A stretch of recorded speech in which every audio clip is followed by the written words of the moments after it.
Good morning, class. Nice to see you. I'm Mary Carroll, and this is How to Survive English 101. Make sure you subscribe below. I'm going to be posting every single Monday. I'll be here all semester long to help you pass that class. Subscribe right away. Make sure you'll get all my videos. I'm here to help you all semester. Make sure you ace that class. Tell all your friends about it because I know they can use the help. All right, today's lesson is what to write first. Your introduction, your body, or your conclusion. That might seem like an odd question. What do you mean? Don't I just start at the beginning and write straight through? The answer is no. There is no reason whatsoever that you have to do that. And in fact, the idea or the thought that, oh my gosh, I got to start with the first sentence and just keep going till they get all the way to the very last sentence, actually is the cause of what freezes people up and causes them to be unable to write at all. So let me give you some freedom from that thought and talk to you a little bit about how you can approach the writing of your paper, okay?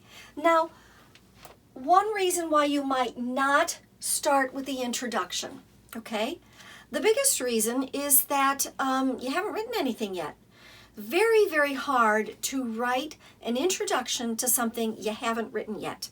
So don't worry about that. I tend to kind of scribble down a little something just to sort of collect my thoughts. But I don't really expect that I'm going to keep that at all. It's kind of helpful for me to start that way, and I would recommend you do the same. Do not try to write a finished introduction before you get into the body. There is no reason to proceed that way, okay? All right.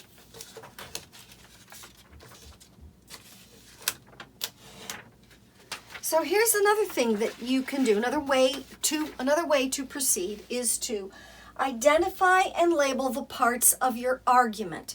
What you're going to do is look at the body of the paper, and you're going to take your research and start organizing the parts of the argument that you're going to make. Let's assume you have 3 parts or 3 to 5 parts. Let's say part 1 is going to be this, and I'm going to put these things over here.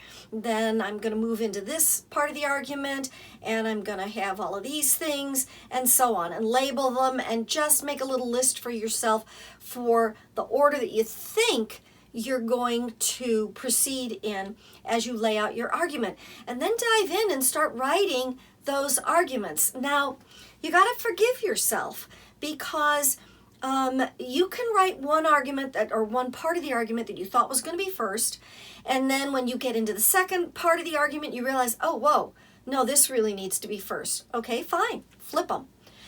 So you think, okay, that's first, and then you're going to have the second one. You start working on that a little bit more. You get to the third part of the argument, and you realize, oh, I got a hole in this. This isn't quite working. But then you press through anyway. You get to the end of that third part of the argument. You think, oh, no, this is okay. This is okay. And you're going to keep going like that in the body of the argument or the body of your paper, and keep working through it that way. What I find then is that after I've got parts of the body written, I can then go back and actually start writing some of the introduction, okay? So I recommend you write the body in separate chunks, different parts of the argument, and as you start to collect all of that and you've got a little bit of the body together, then I would go back and start to write some of the introduction. Okay, so you're going to write some of the introduction, and but set it aside because then you're going to go back and keep working on the body. And as the body of it takes better shape, you're going to keep going back to the introduction and keep revising it. Kind of a little bit of a seesaw, a little bit back and forth. You will write the best introduction actually when you've finished writing the body of the paper, and that's usually how it goes.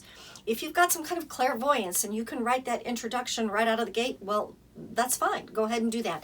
But I don't want anyone to feel bad if they can't do it, because it's quite common. I certainly can't write an introduction right out of the gate. I can never do that. Okay?